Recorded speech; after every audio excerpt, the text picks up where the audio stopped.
Thank you for staying with us. Nigeria's electricity problem has existed for so many years, and because of this, many businesses suffer, with some having to shut down as it became difficult to stay in business due to the high cost of running on other sources of, of energy, such as generating sets that use fuel. Stable electricity in the country has become a huge challenge to overcome, and it is even made worse with frequent collapse of the national grid. The most recent happened on Monday, throwing households into total darkness. In September, Nigeria witnessed about 3 grid collapses, which prompted Nigerians to cry out to government over constant power failure.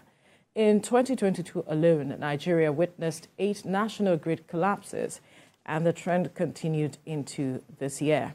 Why is having constant and stable electricity such a tall order to achieve? That's a big question. Joining us in the studio is public affairs analyst Olusegun Okwade. Good morning. Good morning. It's good to have you. Good morning. Merry Christmas in advance. Yeah, well, when you just mentioned that, you break my heart to say we're indeed celebrating Christmas. But, well, with the little that we have, we're going to do it. Let me say Merry Christmas to you. Okay. I can see all over you Christmas. I'm not wearing red, not yet. You don't need to wear red before you know someone is celebrating Christmas. You don't have to wear red. She's got red. Is it red lips or pink lips? At least there's an iota of red. Of course. Anyway, let's come back to the matter of electricity.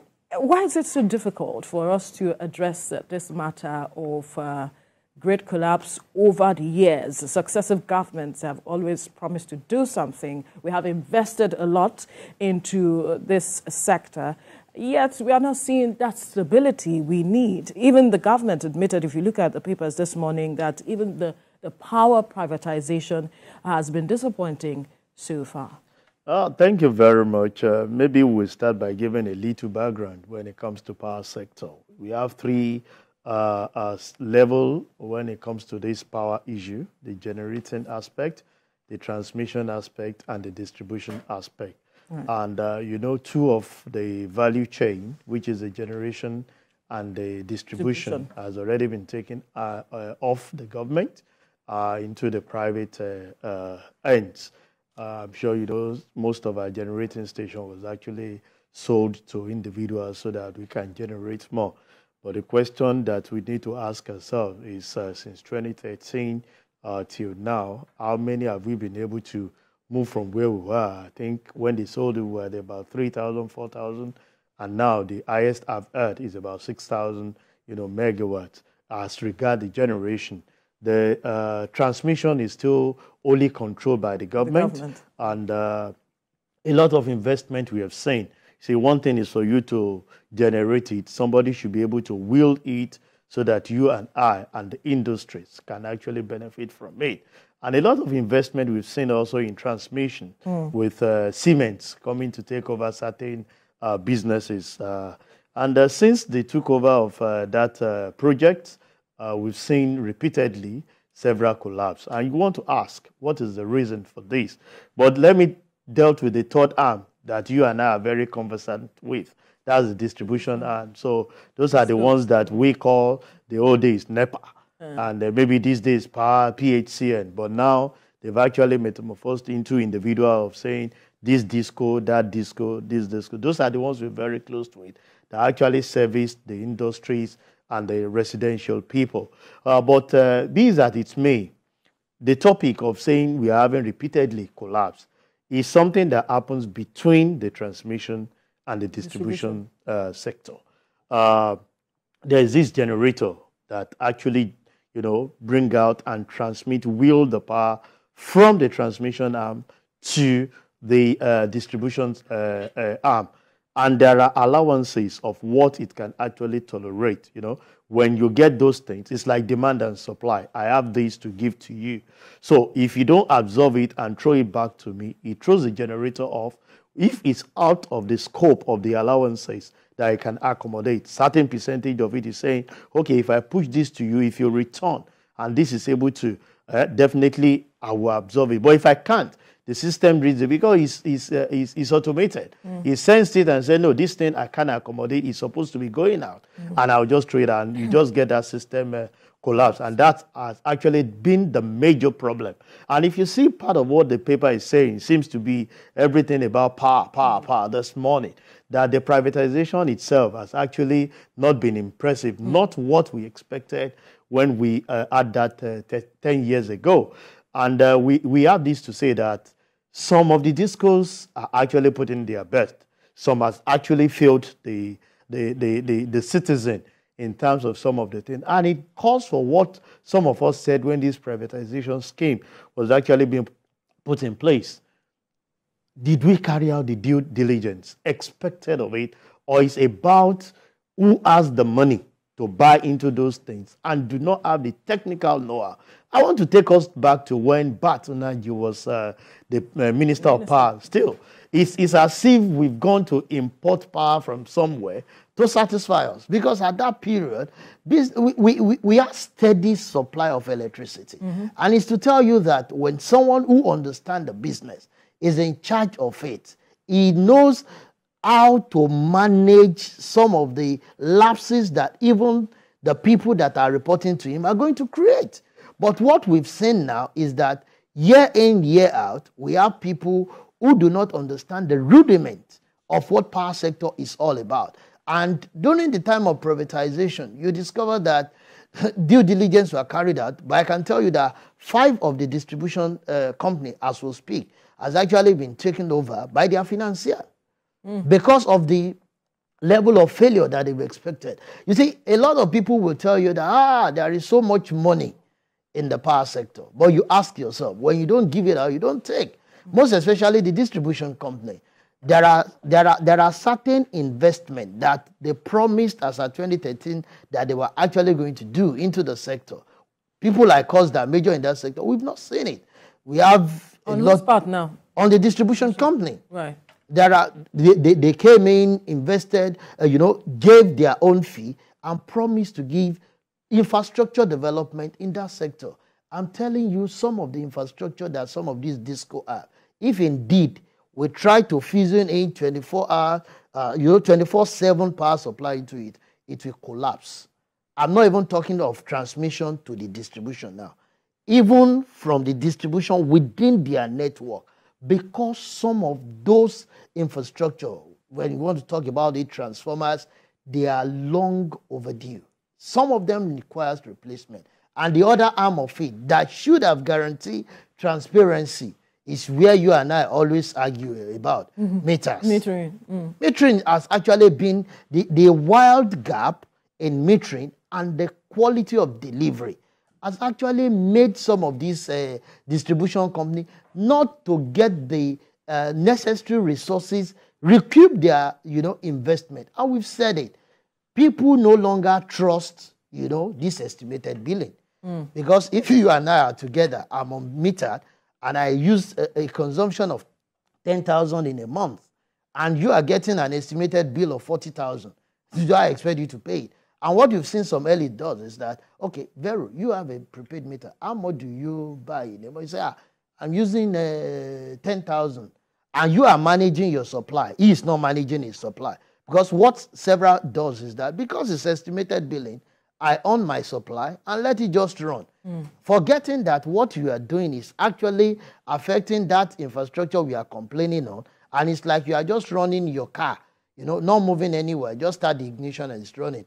I'm sure you know that you are burning the fuel. Either way, whether you left your appliances on or not, estimated billing can never be a better way of... And that's why we have asked for the close in the metering gap, of which some of the discos are trying their best. But, of late, NEC has its own input that has actually impacted on the distribution company. That's right. They were actually agitating because some of these things are actually, imported. And when dollar, rised the other time, they requested that the cost of meter should be increased. And it lingered for so many months before they agreed to increase it around September. That's right. Currently, those discos are battling with the backlog of what they are. But you can imagine buying at an high price to service an old, cost of people that are paid that have not met their demand is actually creating those gaps. I would like also to talk about the role of the states, because President Bola Tinubu assented to the electricity bill,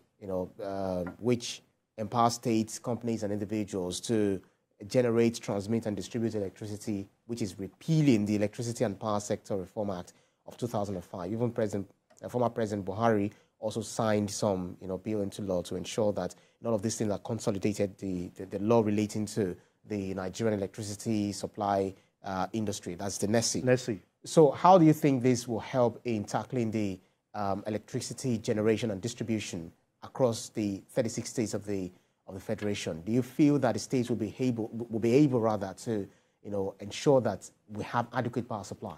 First and foremost, investment in power is huge. And we must come out to say it's not something to just dabble into. If states are going into it, currently, majority of the states are looking into laws, because the current laws that we are looking how it's going to, impact on the state having access to it. I'm sure we have just 11 distribution companies that cut across the 36 states. In Lagos, we have 2. Ibadan Disco cut across 4 states. So how are the 4 states going to, come together to see how they make the law that will actually impact? Ibadan is actually taking care of Ogun, or your state on its own, or Osun, part of Ondo, Kwara, in totality, that's about 5-6 states. So these states needs to come together and see how we have a fair share of these things. It's difficult for them to do. But, if it is just a state, like we have in Lagos, we have 2. We are just fortunate. We have 2, Eko and Ikeja, of which Lagos State can actually look at way of actually, working with the electricity board to see how they galvanize the rules and make use of and exploit. And come to look at some of the things. We have said it that aside the national grid, there is this IPP project that we expected the states to invest in to generate even on their own. Lagos State started it, and I think I'll give that credit to the current president who initiated that thing during his administration years back. And you discover that this IPP is already providing supply to areas in CBD in Alausa, and that you can monitor. We have said it that even part of the value chain, can you start franchising, to other parties? Take, for example, the disco. All they need to do is, let me look at the area where maybe, take for example, very close to us here, Magodo, franchise it to an individual who can money, because there is serious energy theft, I must let you know. And the discos are really not at a close range to close this particular thing. Can you go ahead and franchise? If the business is mine, that I know that I'm managing a particular estate, we are going to reduce energy, because all you need to do is to bulk bill me. Some estates are being bulk billed. The disco, we have no issue about it. And what some of them are doing is now, redistribute that particular supply from the disco. So all you are doing is that you are minimizing your overhead by making sure that estates that have over 20 buildings, you are only giving them 1 bill. How they share the bill within themselves, you have no issue. It's their business. And what you have done is that you are creating business for some other arm in the value chain. So we now have some electricity distribution, agents who now provide that sub-metering to the people so that they can now agree and say, okay, we are getting this from the disco. The cost is this. We are giving certain allowance. Some are even integrating generator into it in such a way that they can guarantee you 24/7 power supply, and you pay into it. So it's part of what we're saying. So at that point, you don't need to be running after 20 customers in that network. All you are concerned is just one. And when they don't pay, you disconnect from source.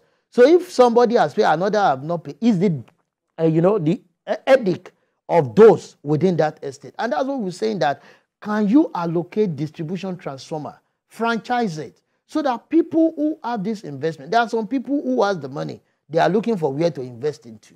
There are people who have the technical know-how, who can now, invite financier to say, okay, I promise you this commitment, give this thing. Because we need to monitor this value chain right from top to the bottom. So, and if you don't have that accuracy, from the distribution company, there is no how. We will not be complaining of this distribution company going into bankruptcy, not being able to meet their obligations. So because the structure is somehow lopsided as it is, from your explanation, is that what is fueling the theft of electricity as it is? Speak to that. Yeah, of course, because even when the disco claim they are monitoring, within themselves, there are saboteurs who goes back and exploit customers, you know, to benefit themselves. You see, corruption, you can talk that the federal government on their own, there is corruption everywhere. But even within the system, you see some people that have actually been pulled out of the system, goes back to the customer, advise them because they have the technical know-how to enrich themselves, which the disco, I must give them that credit, are seriously battling. And that's why we've been advocating that, can you now just take this off your radar? Give it to investment. If 3 of us have 3 estates that we are managing for a particular disco, all you need is that this is the transformer that we are giving to you. All we need from you is that this billing. So the person you franchise to, take the edict of making sure that he meters everyone on that particular thing, of which you have taken the cost off you as an individual, now to that company or agent that is managing that franchising. So all I come is, I give you this bill, 1.5 million, of which you and I will see, because I'm going to meter your DT. So how you now get your money, allow theft to continue. So with that, the disco on their own can generate the revenue to make sure that they meet their obligation. The problem majority of them are facing, why they are unable to invest in infrastructure, is that meeting their obligation to the market operators, that they buy the power from transmission. It's not that they just transmit for them for free. When every day there are reports of what they discharge to each disco, and they are expected to pay back. So because of several failures in time past and debt accumulation, what market operators have done is that they draw from source. That's right. And it's now left if you are able to augment that particular thing. And that's why we're saying that the distribution company needs to be overhauled. Let's have a cleaner environment. Even when you look at our connection policy, some of us have said it because that's the sector we are in. It does not even speak well. If you must generate revenue, cobwebs here and there, there is no how. This person is pulling this supply. You'd see at times people will go for disconnection. Your light is connected, yours is connected. They are unable to trace. They will disconnect shitter for you. You that they are supposed to punish will be enjoying supply, and this man will be in darkness because the connection policy is wrong. Somebody is investing so much to build a house, but he's telling you that he wants to manage how he will do the connection to the grid. The first thing you must do, because even when you build that house and there is no supply, you're not going to enjoy that building of yours. So we should get more investment in you getting the right, connection policy that will be cleaner. You'll be able to trace. If you go to a developed estate, it's not something that comes cheap. They have the policy to tell you, in fact, we don't even want to see cable running, flying up and down. It's going to be an underground cable.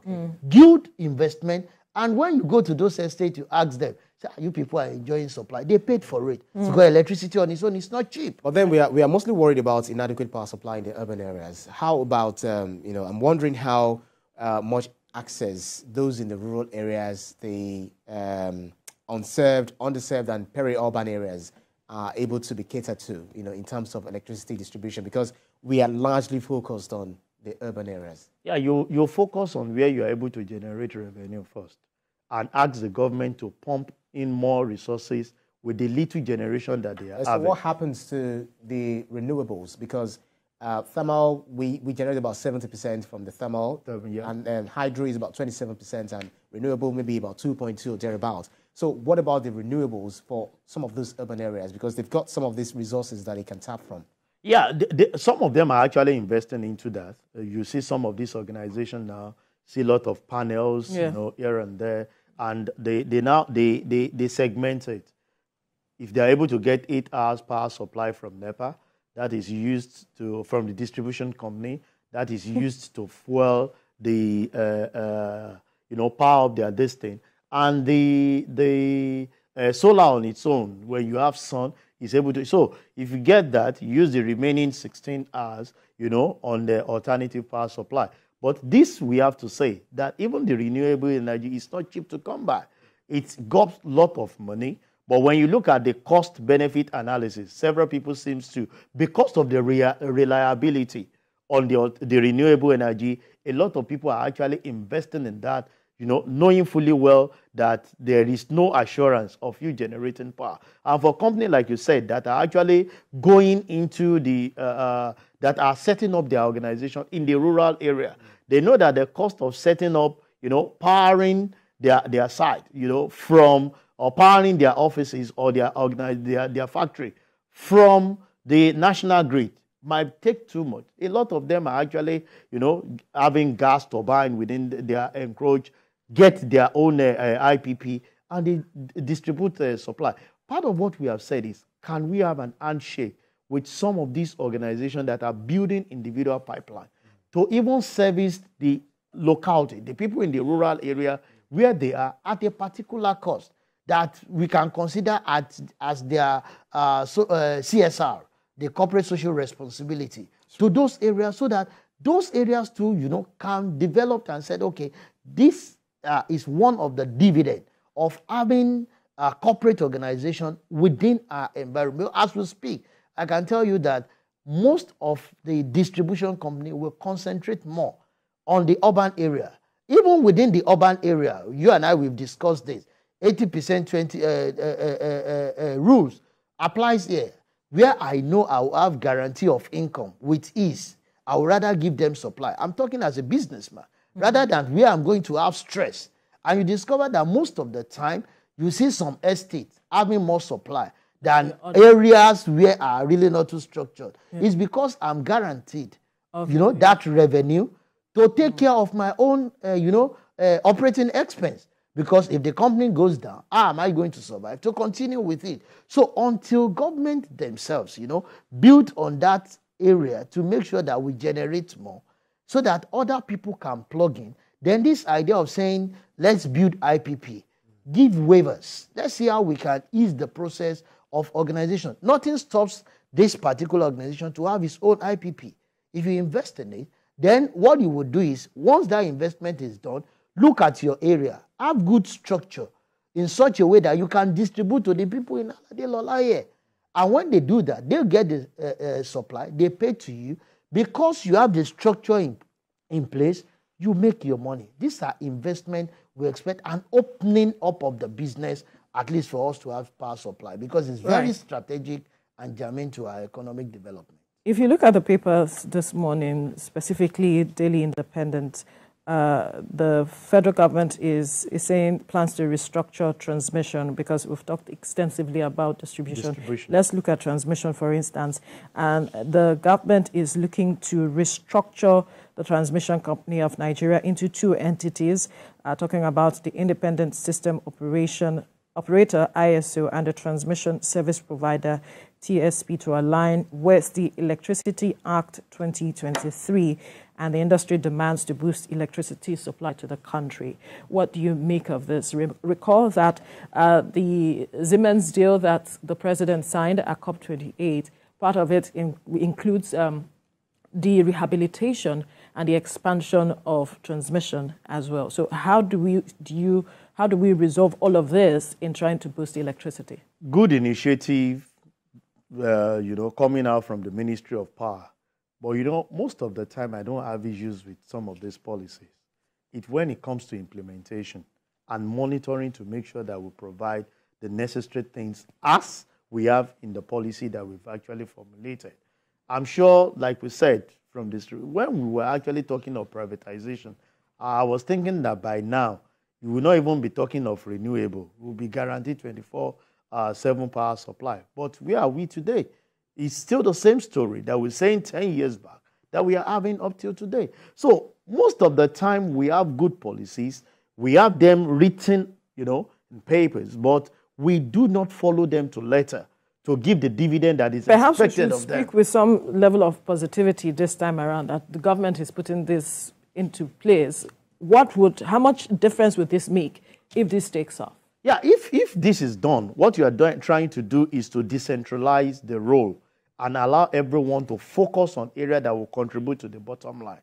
Take, for example, the independent, the ISPs, where they have to, what those ones will be doing basically is to see how we have more of IPPs come up, you know, to now see how they will contribute to the bottom line. Like we said, if we have organizations that are able to generate power on their own, I'm sure they will not maximize the usage. So you can now have an handshake, have an agreement with them. Can we start distributing to so and so area? With that, you are expanding the distribution of power supply to other people to benefit while you gain. So rather than the old TCN, you know, working on that, we now have a particular arm of the government that's what they are concentrating on. The other aspect we now do has to do with the public ones that everyone is doing. So, you know, decentralizing the power should give more, you know, boosts to rate. But my concern, I'm still positive about it because it's a sector. If I'm not positive about it, that means I'm telling myself that I may not have more money to my pocket in the nearest future. But part of the things we're saying is that, can we monitor more some of these policies? Fantastic one. When you read some of our laws, some of our policies in place, you ask that if you are able to implement with all transparency. What is our challenge with implementation over the years? Most of the time when you have those things there, the crop of individuals that tends to implement those things lack the understanding of the policy in question. And that creates the gap. It's not about, you see, there are certain things you read. When you get to, you know, implementing those things, there are challenges you definitely meet there. So when you don't have understanding of it, people will ask me, you're a chartered accountant, you major in the power sector. Right. I've been there over 20 years, and I understand the rudiment of what it takes, you know, to operate in that sector. So it's not about, because we started with energy audit, and now I've picked so much interest in that particular area. Sorry, if not so you must have understanding of it. Because of our time, I would have loved to take you up on the 16 billion naira electricity project. Unfortunately, you can't take him up on that. Maybe we'll discuss that outside of the show. Olusegun Kwade, thank you so much for your time on the program. Always a brilliant time to be with you on the show in the morning like this.